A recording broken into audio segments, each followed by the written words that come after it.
आइए हम परमेश्वर के वचन में चलते हैं और आज फिर एक खूबसूरत कहानी के साथ वचन को समझेंगे। वचन इस प्रकार से है, नीति वचन बाइबल में पुराने नियम से नीति वचन उसका 30वां अध्याय में इस प्रकार से लिखा है, धर्मी का प्रतिफल जीवन का वृक्ष होता है। धर्मी का प्रतिफल जीवन का वृक्ष होता है और बुद्धिमान मनुष्य लोगों के मन को मोह लेता है। बुद्धिमान मनुष्य लोगों के मन को मोह लेता है। एक कहानी पर चलते हैं। यहाँ पे लिखा हुआ है कि बुद्धिमान मनुष्य लोगों के क्या करता है, लोगों को जो बुद्धिमान मनुष्य है लोगों के मन को मोह लेता है। मन मोह लेता है जो बुद्धिमान होता है, ये बाइबल कहती है। अब बुद्धिमान के बारे में हम एक कहानी देखते हैं। एक राज दरबार की बात है कि एक व्यक्ति है, वो बड़े मेहनत से बहुत ईमानदारी से अपने धन को कमाता था और उसे पैसा रखना बहुत पसंद था, धन रखना बहुत पसंद था। और वो क्या करता था, अपने एक संदूक उसने बना के रखा था और वो पैसा कमाता था, धन कमाता था और उस संदूक में वो भरता रहता था और उसमें एक ताला लगा कर रखा था। और प्रत्येक दिन उस बक्सा को उसको खोल कर देखना उसको अच्छा लगता था। रात को सोने से पहले उस बक्से को खोल कर देखता और देखता उसमें कितने धन इकट्ठा हुए। उसके बाद उसको ताला बंद करता और अपने तकिए के नीचे चाबी रखकर सो जाता। और वो ईमानदारी से वैसे पैसा कमाता रहता था और वैसे पैसा कमाते कमाते वो बड़ा संतुष्ट था, बड़ा खुश था। लेकिन एक दिन वो क्या होता है कि वो जब सोने से पहले अपने बक्से को खोलने के लिए जाता है, बक्से के पास तो देखते ताला खुला। वो जैसे ही ताला खुला देखता है उसका जान सूख जाता है, डर जाता है, घबरा जाता है कि ये ताला कैसे खुला है, इसका ताला नीचे कैसे रखा हुआ है। और झट से जाता है, बक्सा खोलता है, बक्सा खोलकर देखता है उसमें कुछ भी नहीं है। यानी कि उसका सामान चोरी हो गया, उसका धन चोरी हो गया।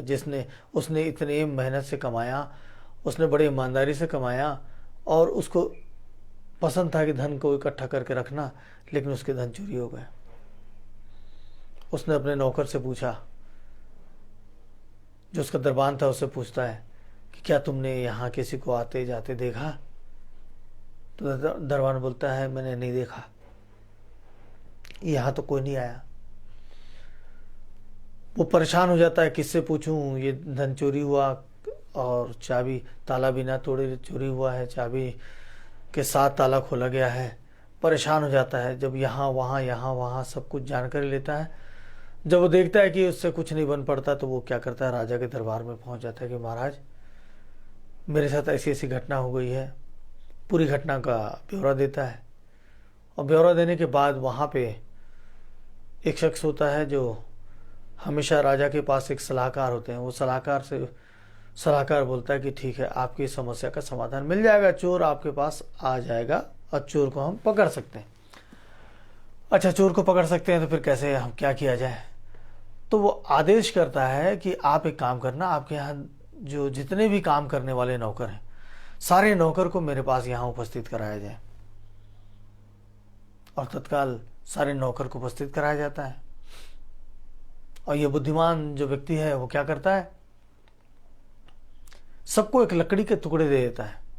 सबको एक लकड़ी के टुकड़े देता है, एक करके बांटता है और बोलता है ये जादुई लकड़ियां हैं।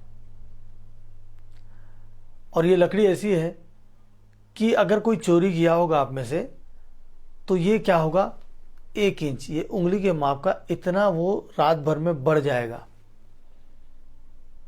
और सबको लकड़ी देकर भेज देता है। दूसरे दिन सब लकड़ी लेकर वापस आते हैं, बुलाया गया होता है। और जब लकड़ी लेकर वापस आते हैं तो वो जो बुद्धिमान शख्स है वो बोलता है कि चोर ये है, तुम्हारा जो दरबान था वही चोर है। तो ये जो बक्से का मालिक है, जो धन जिसका चोरी हुआ था, वो बोलता है आप कैसे जान गए ये चोरी इसी ने किया है? तो ये बोलता है कि ये कोई जादुई लकड़ी थी ही नहीं, मैंने बस यूं ही कह दिया था कि ये 1 इंच बढ़ती है, उंगली के माप से मैंने बताया था इतनी बढ़ती है। और जब ये सारे लोग वहां लेकर गए तो जिसने चोरी किया था उसको डर लग गया कि शायद मेरी लकड़ी 1 इंच बढ़ गई है, और उसने क्या किया, उतना काट के ले आया। तो सारे लोगों से उसकी लकड़ी जो है छोटी हो गई। इसलिए हम जानते हैं कि इसने चोरी किया है। और जब इस बात को साबित हो जाता है तो उसके बाद वो उस बात को स्वीकार कर लेता है कि जी मैंने चोरी किया था, मुझको रोज उस बक्से का धन देखकर मुझको लालच आता था, मुझको लालच आता था, और इसीलिए क्या होता है कि मैंने ये काम कर लिया। इसमें क्या हुआ, हमने एक वचन देखा था, वचन के हिसाब से हम बात कर रहे थे। बाइबल जो हमसे कहती है कि बुद्धिमान मनुष्य लोगों के मन को मोह लेते हैं। जो बुद्धिमान मनुष्य होता है वो लोगों के मन को मोह लेता है।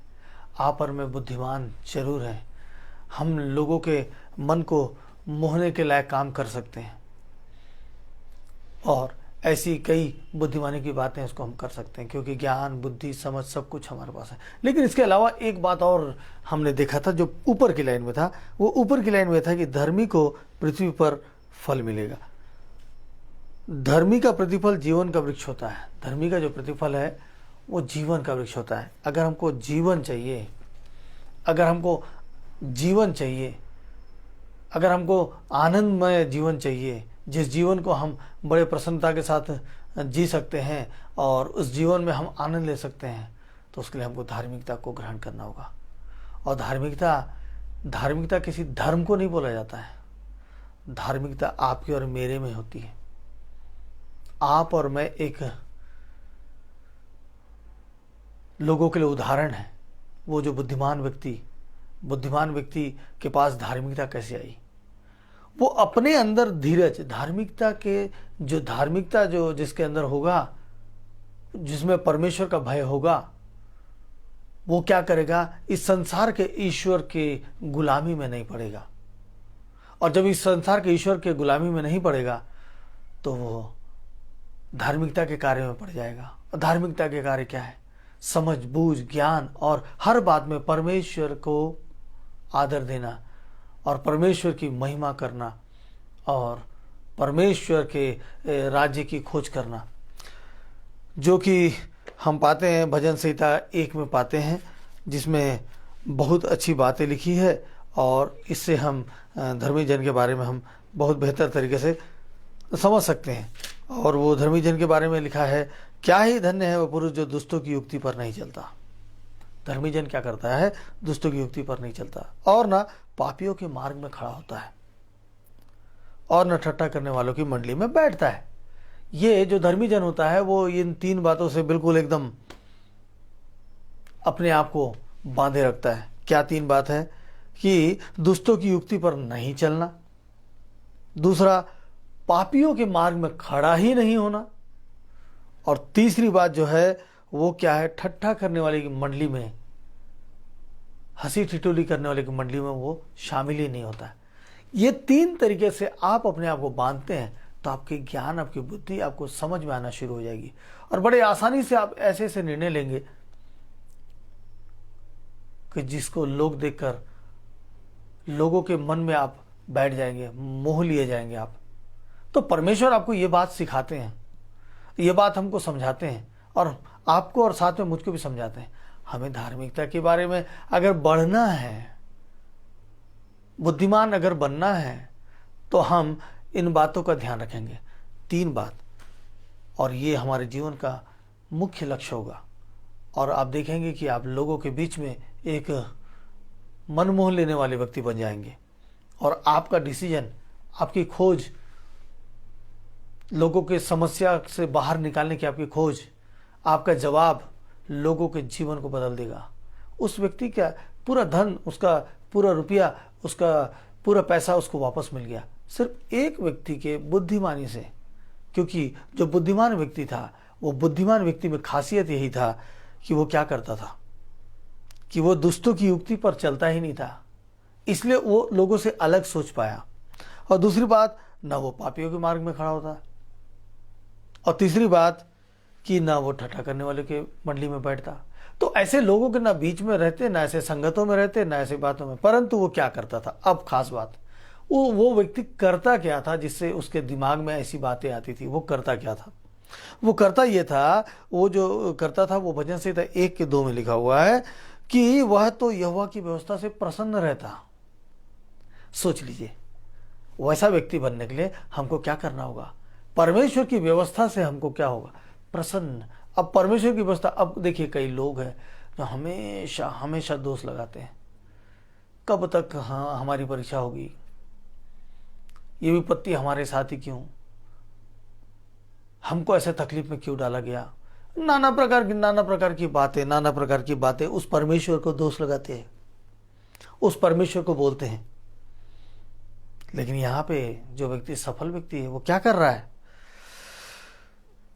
व्यवस्था, यहोवा की व्यवस्था से, परमेश्वर की व्यवस्था से प्रसन्न रहता और उसकी व्यवस्था पर दिन रात ध्यान किया करता। एक तो व्यवस्था से प्रसन्न रहना और दूसरे उसके व्यवस्था पर दिन रात ध्यान किए रहना। ये सबसे प्रमुख दो बात है। 3 बातों से दूर रहना और 2 बातों पर अटल रहना। 3 बात क्या थी? 3 बात में पहली बात थी दुष्टों की युक्ति पर बिल्कुल भी मत चलिए। कई प्रकार की योजना बनाने वाले लोग हैं।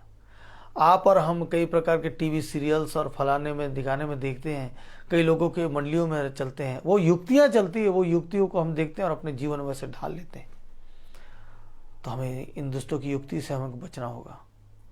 वो जो उस मालिक का जो दास था, उसने क्या किया? दुष्टता की युक्ति को देख लिया, लोगों के बातों को देख लिया और इसलिए वो भी धनवान होना चाहा और उसने चोरी कर लिया। इसलिए न तो अगर हम दुष्टों की युक्ति पर चलेंगे और न पापियों के मार्ग में खड़ा होंगे और न ठट्ठा करने वाले के लोगों के बीच में बैठेंगे, मगर हम क्या करेंगे? यहोवा की व्यवस्था से प्रसन्न रहेंगे और दिन रात उसकी व्यवस्था पर ध्यान किए रहेंगे। हर बात पर परमेश्वर की व्यवस्था का ध्यान करेंगे। तो 3 बातों से हम 3 बातों को अपने जीवन से अवॉइड करें और 2 बात को अपने जीवन में लागू करें। तब तब तब तब हमारे लिए देखिए क्या होगा। धर्मी का प्रतिफल जीवन का वृक्ष होता है। तो फिर धर्मी का जो प्रतिफल है वो हमको मिलेगा, जीवन का वृक्ष मिलेगा। अच्छा, तो फिर ये सवाल होता है कि पापी भी तो धनवान हो जाते हैं, पैसे वाले होते हैं, और हम जो धर्मी हैं, हम जो परमेश्वर के पीछे चलते हैं, हमेशा हमें कंगाली में फलाने में ऐसे ऐसे मुसीबत का सामना करना पड़ता है। देखिए वचन क्या कहता है। नीति वचन हमने पढ़ा था 11 का 30, अब 31 को देखते हैं। देखो धर्मी को पृथ्वी पर फल मिलेगा। देख, धर्मी को कहां पृथ्वी पर फल मिलेगा?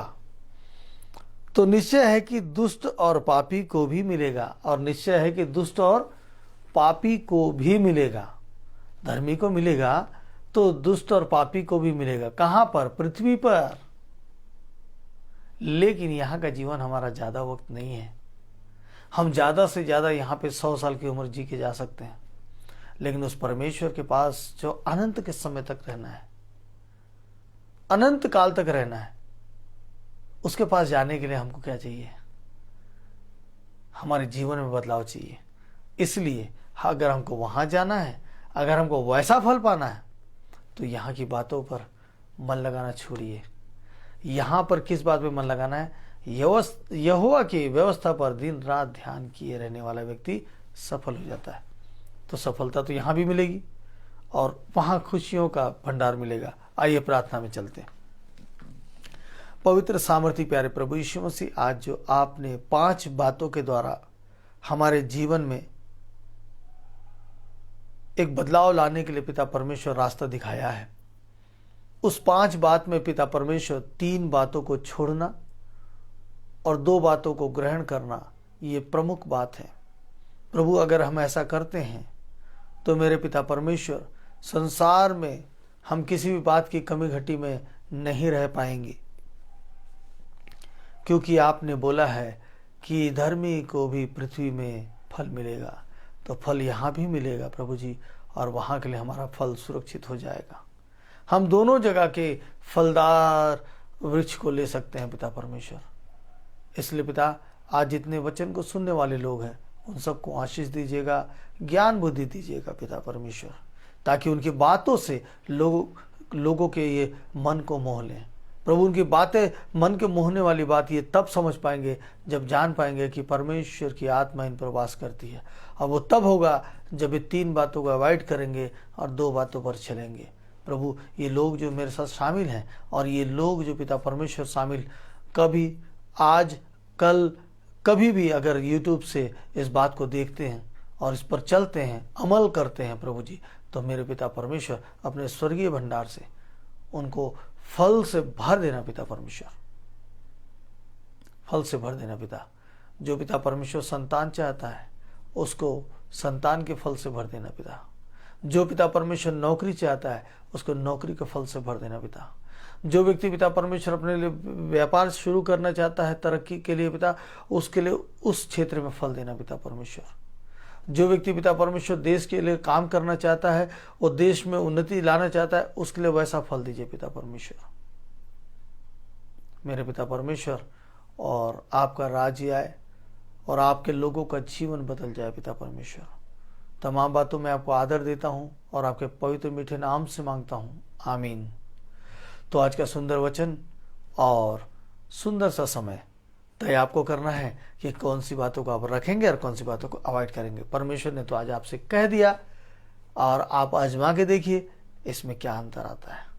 तुलना मत कीजिएगा, क्योंकि हमने जो वचन को खास पढ़ा उसमें क्या दिया था, उसमें यह दिया था कि धर्मियों को फल मिलता है तो पापियों को भी मिलता है, लेकिन इसके बाद धर्मियों के पास शांति का फल होता है और पापियों के पास, दुष्टों के पास जो फल होता है उसमें शांति नहीं होती।